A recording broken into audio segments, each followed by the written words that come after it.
Hi, I'm Cassie Burton, and this is Curiosity Junkie.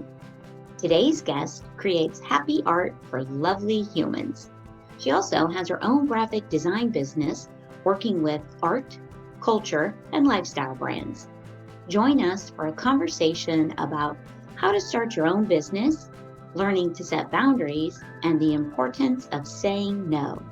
Please welcome Jen Corcoran to the show. Hi, Jen. Welcome to the Curiosity Junkie podcast. Hi. I want to talk to you. I found you on Instagram and I love your artwork, your positive message that you're putting out. Pretty much every day, you're putting something new and fun out. I also know that you have your own 2711 studio, a brand. Yes. So I want to talk a little bit about what you do and how you got into it. Okay, so I suppose going back to my early years when I was a little girl, I absolutely loved to draw all the time. I used to love to draw and read. Those were my two favourite things. And I don't know if it's a form of like escapism, but I absolutely love to do that. So originally I actually wanted to be one of those special effects people, where they make if you was on a hospital program, you'd make all the real life sort of horrible looking injuries and things like that. I really wanted to do that. I don't know why, but I did. But when it came to the practicalities of trying to get a job, it came down to what could you actually probably do and get a job in it. And so I headed into graphic design. I originally sort of did art and design for my A-levels, hence the reading side of things, and then did graphic design as well. But I ended up choosing graphic design at university and studying that because that seems to be the normal thing to do. So I did that at university. And then went off and managed to get a job in a design firm, which was great. I started to learn what it's actually about, because even though when you go to uni, you don't learn. You do learn, obviously, you learn basics and the things that you need to sort of to get you on the way, but you only start learning once you actually get into the job. That's what I found anyway. So I was doing that and then ended up setting up on my own with a business partner for about 10 years. That led me to a point where I either go and get a job or can continue working for myself. So I was at this funny sort of crossroads. And I remember going to a client at the time and I was like, oh, I'm going to go and get a job, I think, because I don't think I can do it on my own. And then he just said, you've been doing it, so go and do it yourself. Like, just go for it. So I did. And then nearly 4 years later, I've got my studio 2711.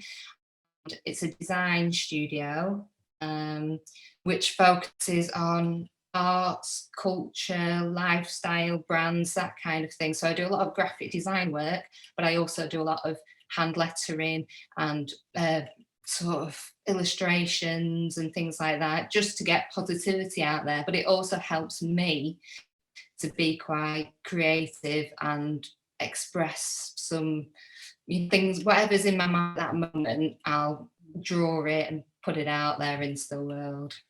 Yes. Well, I always love seeing them because they're so colorful and they're just playful and fun. And they always make me smile. And I think that's what everyone should be doing, seeing, thinking. Yes, exactly. That positive message is beautiful. And I jumped on your website and there you have a little tagline that says, happy art for lovely humans. Yes. What a great statement. Like, that's it right there. And that's exactly what it is. Happy art. It's beautiful.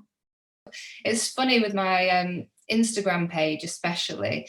Social media has such a, it has a bit of a bad name at times, and it can be full of negativity all over the place. And, even watching the news, you're constantly bombarded with things that just don't make you feel good. And my aim for my page is I wanted to put out there more what I wanted to see myself. So instead of consuming loads of negativity and coming off it feeling a bit rubbish, I wanted people, if they did see it, it might just, brighten the day a little bit or make them feel a bit better and stuff like that. And know that you're not on your own as well. Because even though I think a lot of my messaging is very positive, it's also not denying the fact that we're all humans and, we all feel rubbish from time to time, and that's completely okay. So it's kind of a balance of happy positivity, but with real life as well. That's what I'm trying to achieve. Yeah, and that's important. It's not just like what the new label toxic positivity. It's not that. It is more real life, kind of like affirmations in a way. Yeah, definitely. Definitely. And actually, that's funny with affirmations. I only started doing those a year ago, I'd say. I forgot what it's called now, but it's basically it's a book, and it's about getting up early and setting out your affirmations and things like that.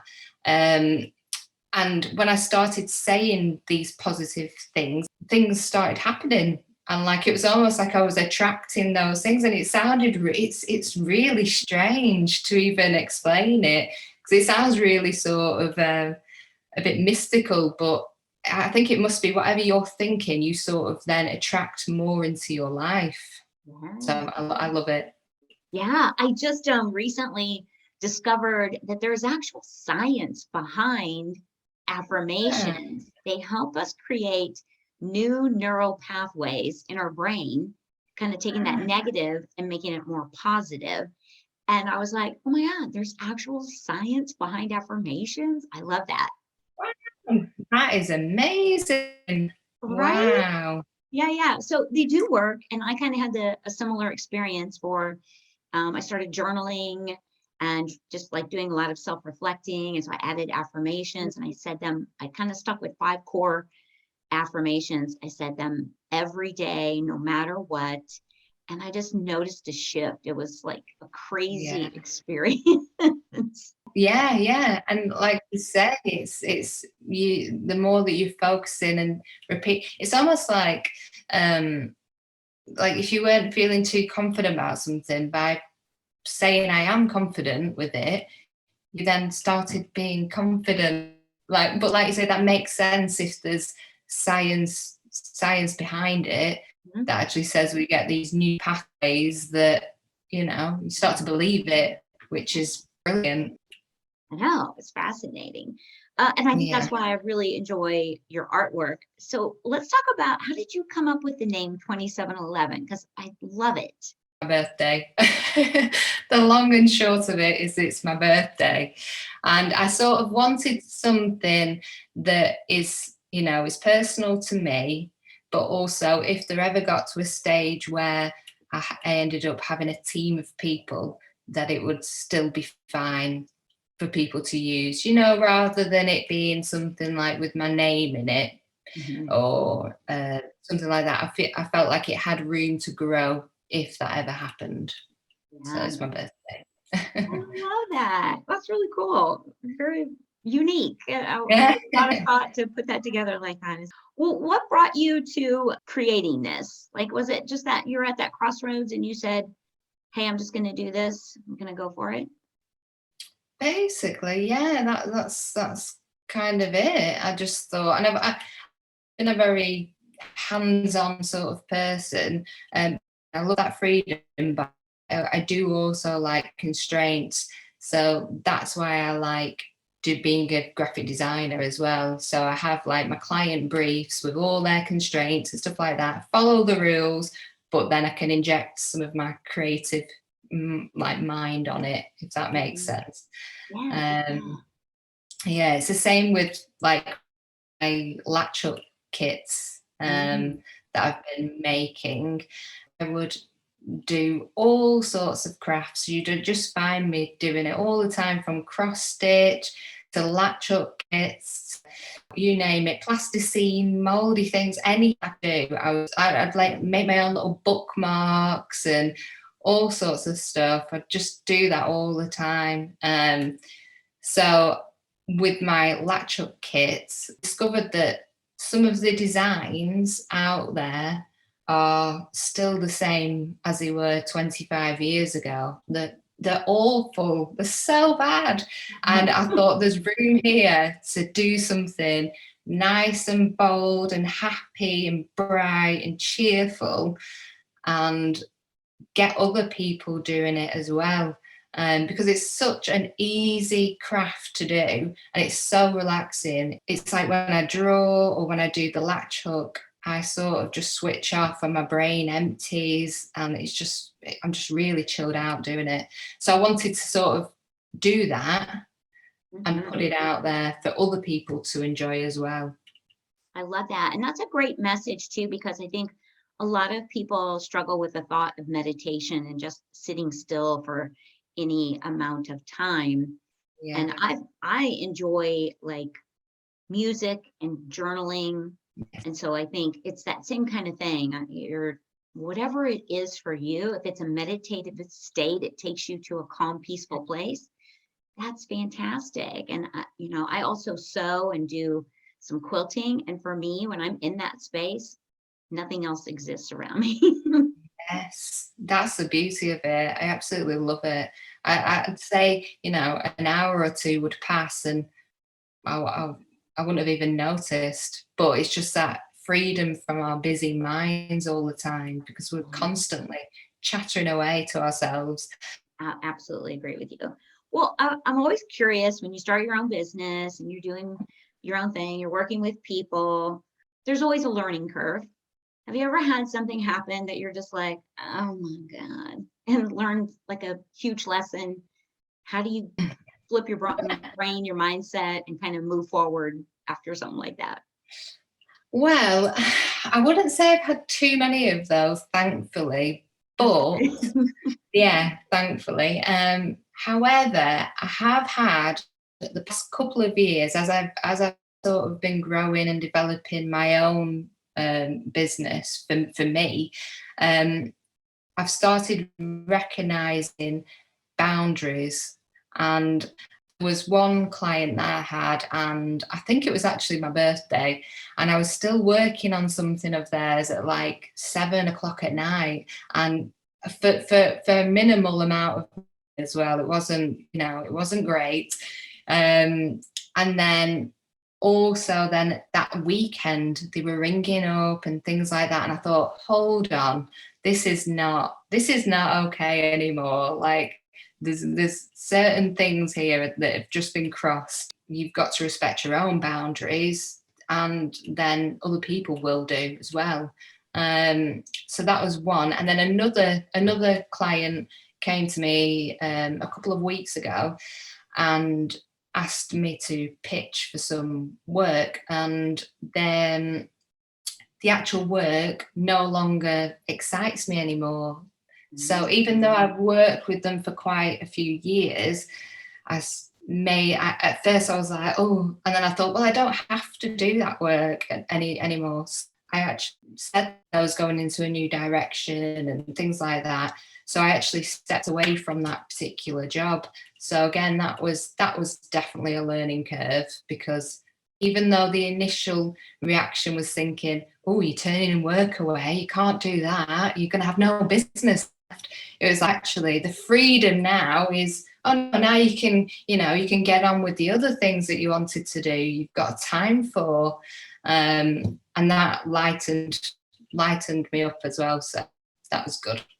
That's a great example of setting boundaries and then also using the power of no. It's so hard to say. It's so hard to get in that mode of it's okay to say no. You don't have to take everything on. Yeah, definitely. And we don't need to come up with like 100 reasons and apologies as to why it's no. It's just, it no longer serves me. So. And I love it. You said it kind of lightened things up for you. And if you had taken it on, it just would have been, you wouldn't have enjoyed it. If you take it on, sure, you can say yes, absolutely, but you're probably going to be miserable through the whole project or event or whatever it is you're taking on. Mm. Definitely, definitely. And you don't want that resentment in your work.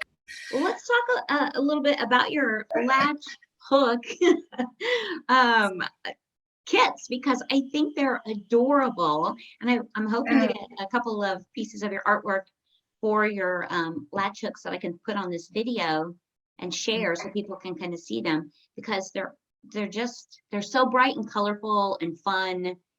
They just make you smile. And I go, oh, I get to share that. I want to share this with everybody. How do you get one? How do you get one? So, if you're in the UK, you can go to my website, which is studio2711.co.uk. And if you're anywhere else in the world, you can search for 2711 on Etsy, and they are on there. Okay, yes. Well, they're just adorable. I don't know if you have one close. Yeah, I do. Actually, Yes. oh, this was my first one, and this is the fried egg. But yeah, they are super fun.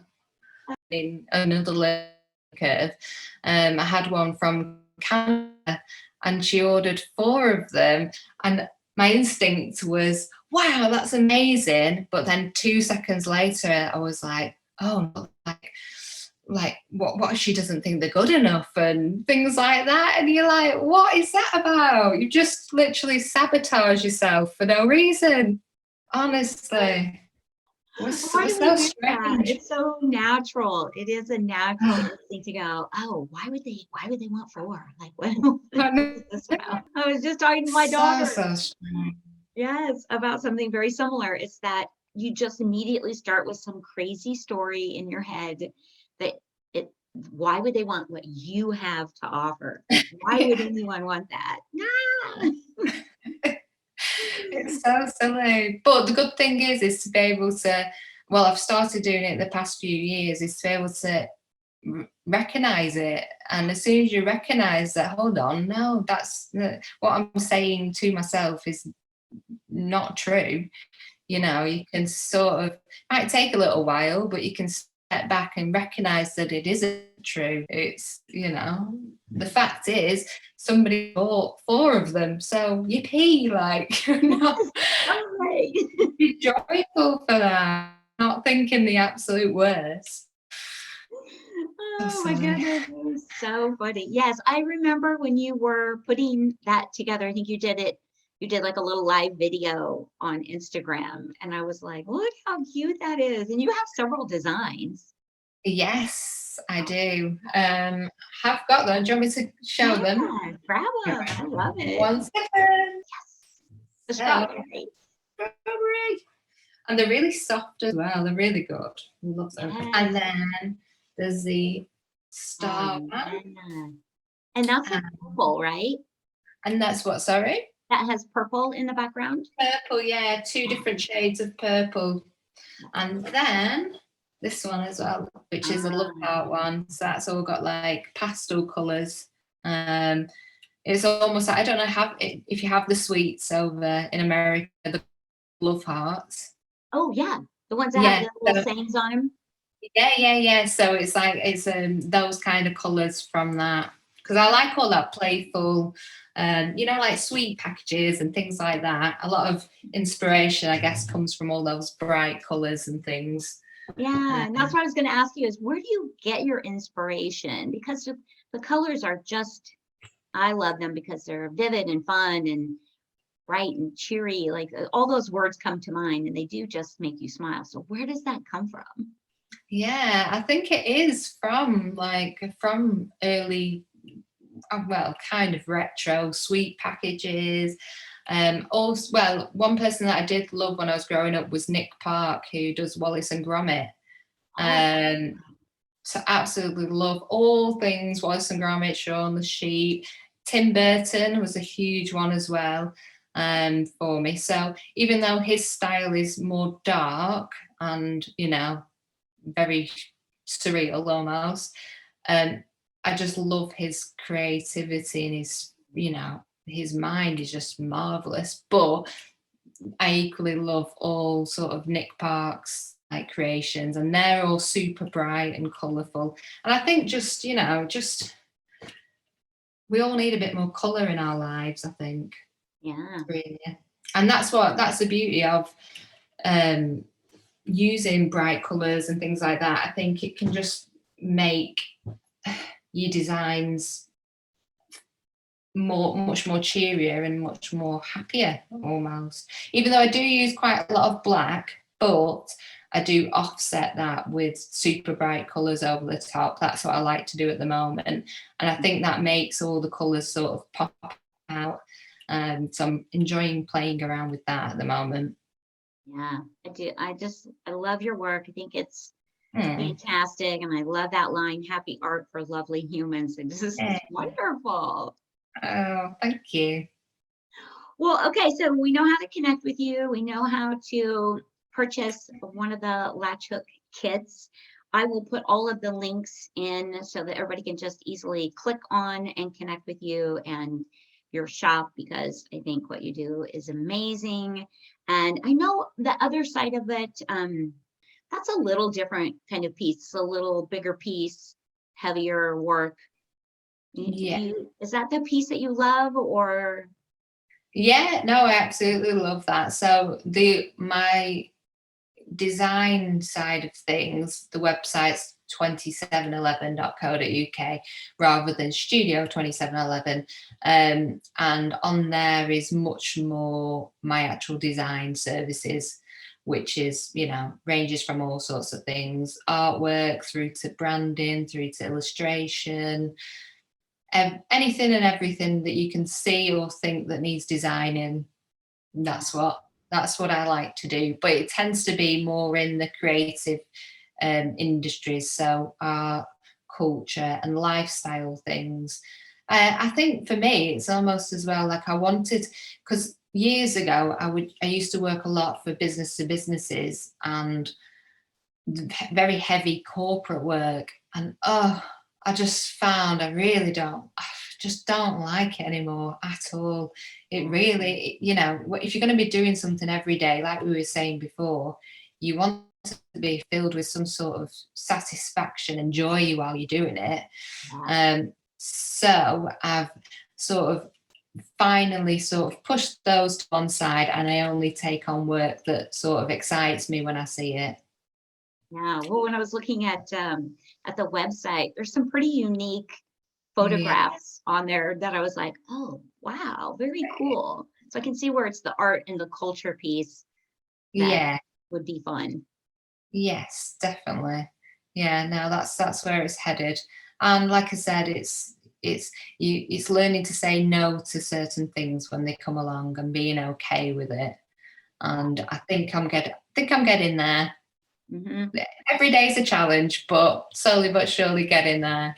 Yeah, and sometimes I think that saying no comes from scarcity. Like we feel like we have to say yes because what if nothing else comes along, which is so not true.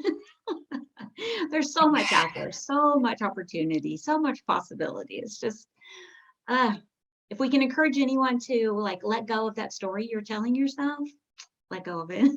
Yeah, definitely. And the other thing as well is that I've sort of recently been thinking to myself, it's going to sound a bit dramatic, but it's who cares? As in, nobody cares. Who cares if you look a bit of a wally, or as in like if you do something or you make a mistake or you put something on Instagram and you think, oh, what will other people think? Like, who cares? Nobody cares. And but it's been such a freeing thought when I've started applying that to things I do. It's enabled me to put things out there and just put it out there, because who cares? Mhm. It doesn't matter. It really doesn't matter. In the grand scheme of things, it does No. not. And that's a beautiful message, because there are so many people that have something in them that they really want to share, but they're so afraid of what other people will say or think. And it's like, trust me, they're already thinking or saying it. So just put it out there. Yes. Yes. Yes. Yes. Yes. 100%, yes. And what's the worst that can happen is just have a little bit of faith in yourself and just recognize that no one really cares. They care as in they care about you, but nobody cares, because which is just such a freeing thought for me anyway. Yeah, I love that. What a great message. And I think that's a great place to kind of wrap up. Well, Jen, thank you so much for coming on and sharing what I call a fantastic, positive, bright message. Like, just beautiful. Thank you. No, thanks for having me on here, Cassie, as well, and always supporting me, because I always notice whenever you pop up. So thank you. It means a lot. I do. I share your artwork a lot because it's just beautiful and it's always positive. So thanks for putting it out there. Hey, thank you. Absolutely. And to everyone out there, thank you so much for tuning in, listening, watching. Stay safe, stay curious, and I'll see you soon.